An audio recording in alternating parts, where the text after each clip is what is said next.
औद्योगिक नगरी पुणे का हुआ भाग्योदय। भक्तामर वाले बाबा की प्रेरणा से जहां बनने जा रहा है भक्तामर तीर्थ, अब भक्तों को मिलेगा उनकी हर समस्या का निवारण। प्रभु की होगी ऐसी कृपा कि दूर होंगे सभी कष्ट, निर्विघ्न संपन्न होंगे सारे काम। परम पूज्य गढ़ाचार्य श्री पुष्पदंत सागर जी महाराज के परम प्रभावक शिष्य भक्तामर वाले बाबा डॉक्टर आचार्य प्रणाम सागर जी महाराज की पावन प्रेरणा से एवं आशीर्वाद से उन्हीं की जन्मभूमि महाराष्ट्र के समीप स्थित भांडगांव यवत में पूज्य गुरुवर की प्रेरणा से भव्य भक्तामर तीर्थ का निर्माण कार्य चल रहा है, जिसमें आप धर्म प्रेमी बंधुओं के लिए नध्यावट स्वास्तिक आकार में 108 जिन मंदिर की स्थापना करने का पुण्य अवसर आया है। मान्यता है कि जो धर्मानुरागी धनिया के बराबर, मंदिर व राई के बराबर प्रतिमा की स्थापना करते हैं, वे जीव तीर्थंकर प्रकृति का बंद कर सकते हैं। 24 घंटे मन मंदिर में छोटे से मंदिर के रूप में आपका नाम अमर रहे। तो आइए हम अपने परिवार के नाम से एक मंदिर की स्थापना अवश्य करें। जिन मंदिर पुण्यार्जन की राशि मात्र 24,000 रुपए। आयोजक एवं निवेदक प्रणाम धारा परिवार ट्रस्ट, भांडगांव यवत, पुणे, महाराष्ट्र। संपर्क सूत्र 7000843664 और 7057876982।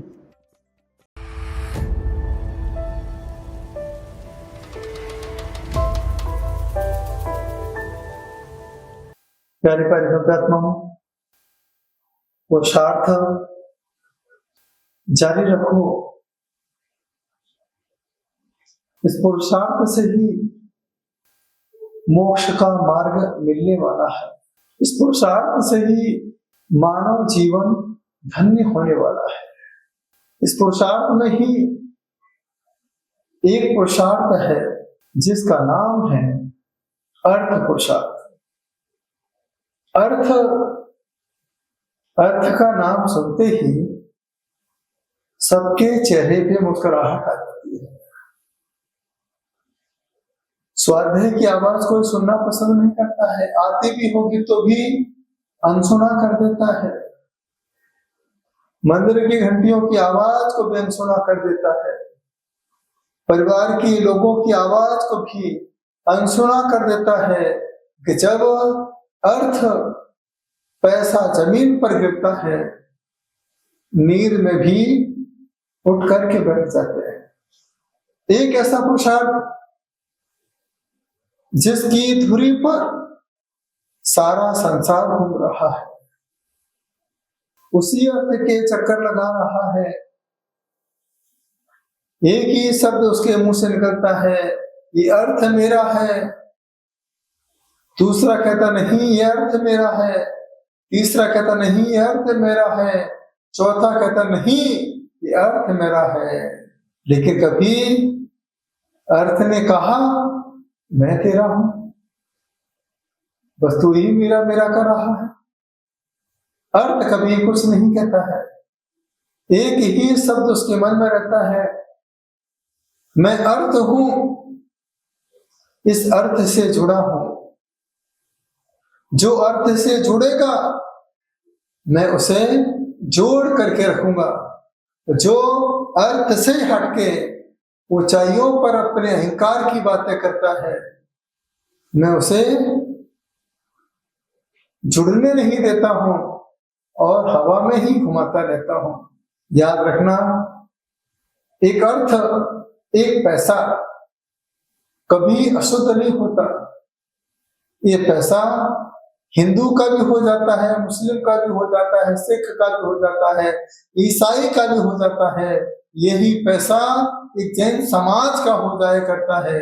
जब इस पैसे में कभी गंदगी नहीं लगती है, शमशान में भी जाता है और यही पैसा मंदिर तक आता है। मंदिर में भी हम लोग बिना धोए पैसे को गोलक में डाल दिया करते हैं।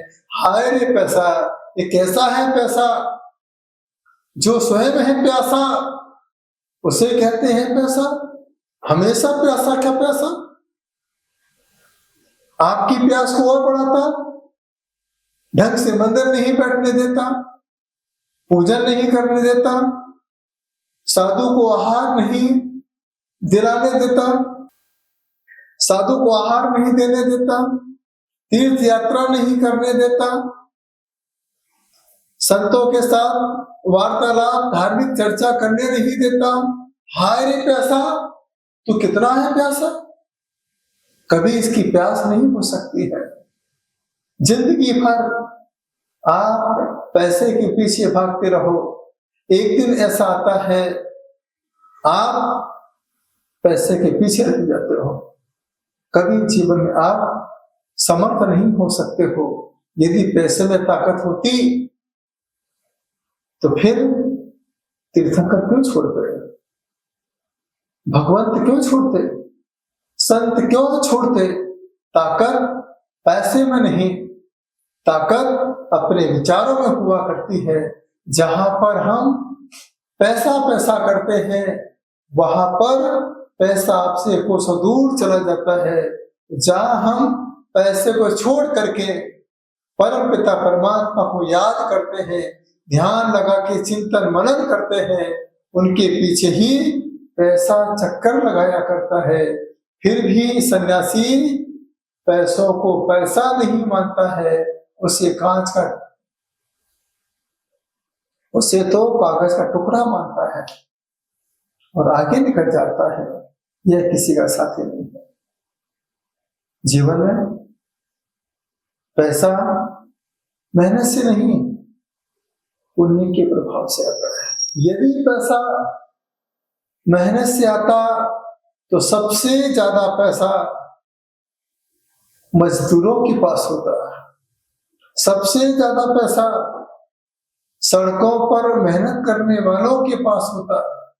सबसे ज्यादा पैसा बड़े बड़े टावर बनाने वालों के पास होता। सबसे ज्यादा पैसा किसानों के पास होता। लेकिन याद रखना, ये पैसा कमाते तो हैं लेकिन कभी अपने घर नहीं बना पाते हैं, अपने परिवार का भरण पोषण भी नहीं कर पाते हैं।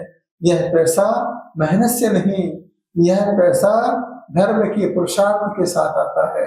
यही पैसा पुण्य के प्रभाव से आता है। जब पुण्य तेज होता है तो शब्दों से पैसा अपने आप आ जाता है।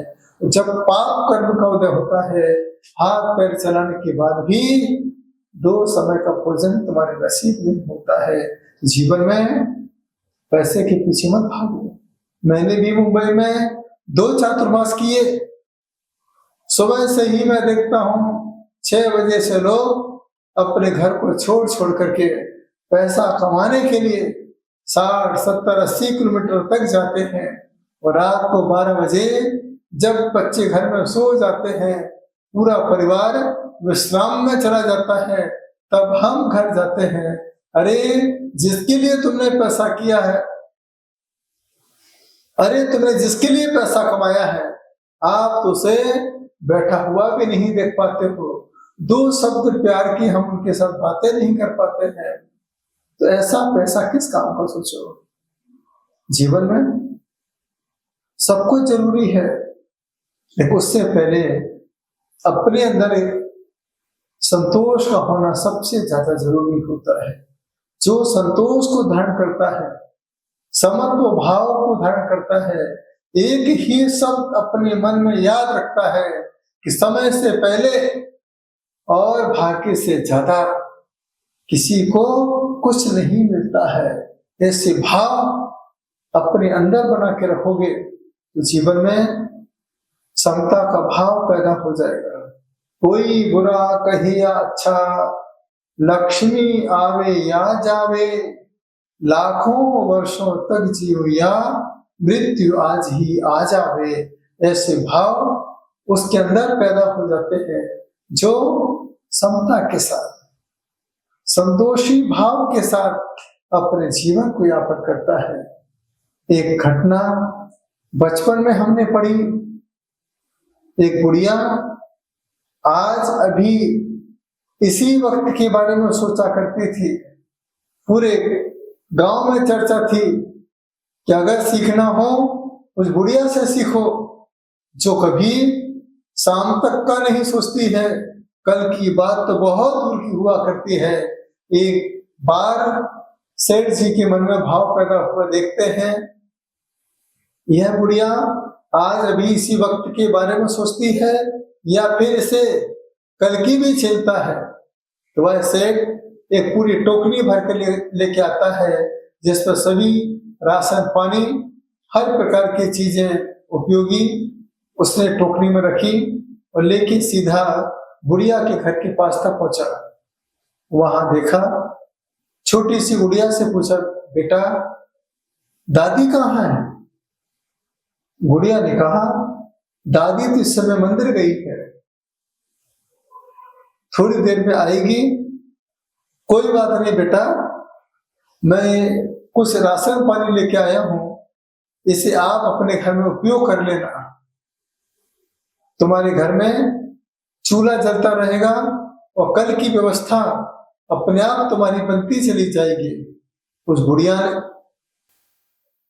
गुड़िया ने सामग्री को देखा, सेठ जी को देखा, सामग्री को देखा, सेठ जी को देखा, ये क्रम चलता रहा। सेठ जी ने पूछा, बेटा क्या बात है, कुछ कम है क्या? और चाहिए तो बता दे और मैं सामान तुम्हारे पास पहुंचा दूंगा। उस छोटी सी गुड़िया ने कहा, सेठ जी मैं सामान को भी देख रही हूं और आपके सामान को भी देख रही हूं, मैं समझा नहीं हूं, क्या कहना चाहती हो बेटा?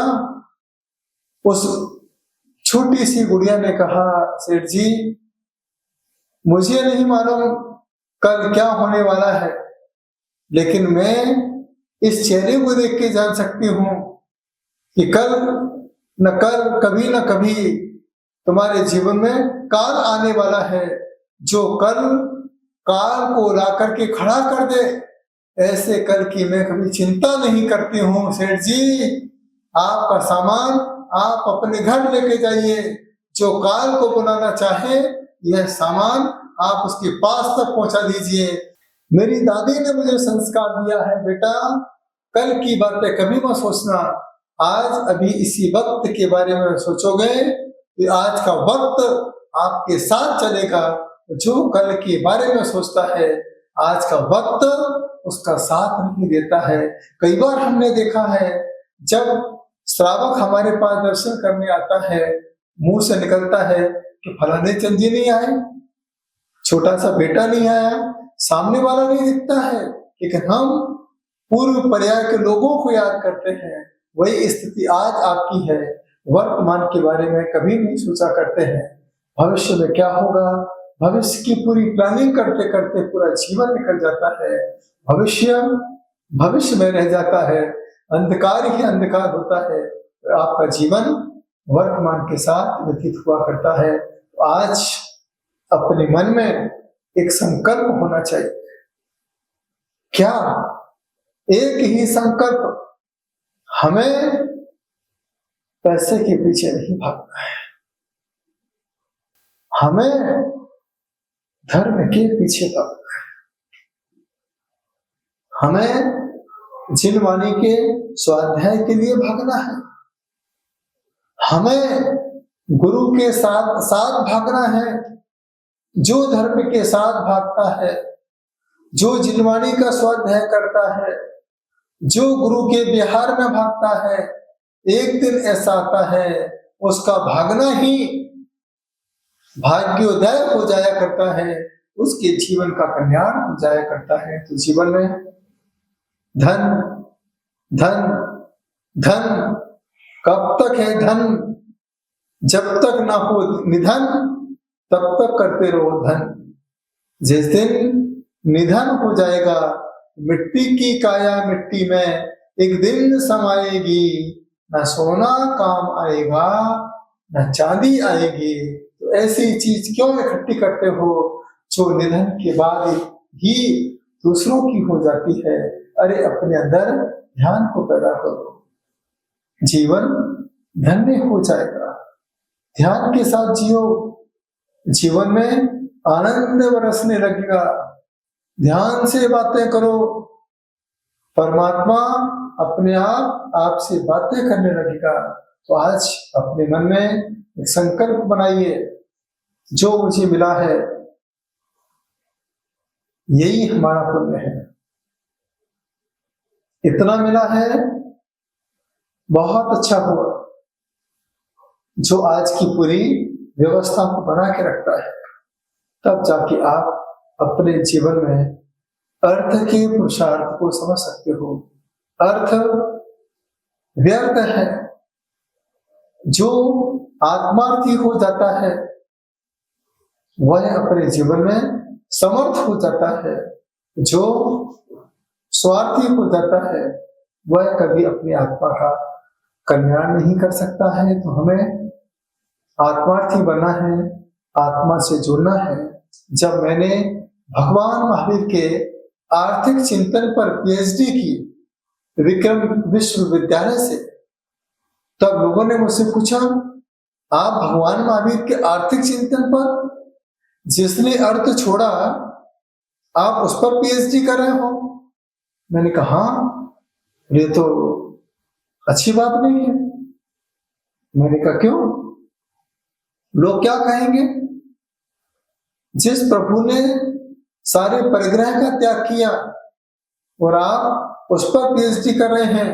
मैंने कहा देखिए, अर्थ के कई अर्थ हुआ करते हैं, लेकिन मैं जानता हूं तुम्हारा उद्देश्य एक ही अर्थ की धुरी में घूमता है। मैंने कहा याद रखना, भगवान महावीर का आर्थिक चिंतन इस अर्थ से जुड़ा हुआ है जिसे हम पृथ्वी कहा करते हैं।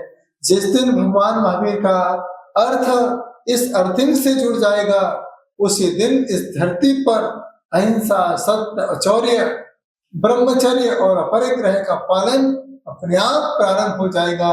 लोगों ने बातों को सराहा, कहा गुरुजी बहुत अच्छी बात है। मैंने कहा अर्थ के बहुत अर्थ हुआ करते हैं। एक अर्थ का अर्थ होता है कि मैं प्रभु आत्मार्थी होना चाहता हूँ, यही मेरा अर्थ है। मैं परमार्थी होना चाहता हूँ, यही मेरा अर्थ है।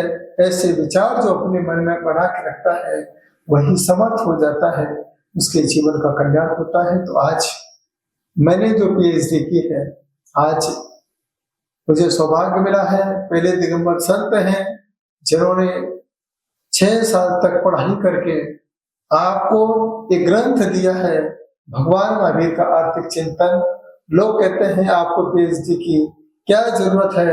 मैं कहता हूँ मंदिर बनाने के लिए जैसे रजिस्ट्री की जरूरत हुआ करती है, उसी प्रकार से ग्रंथों को बचाने के लिए संत के पीएचडी डिग्री की आवश्यकता हुआ करती है। तब जाके हम अपने जैन ग्रंथों को बचा पाएंगे। तो आप सभी अर्थ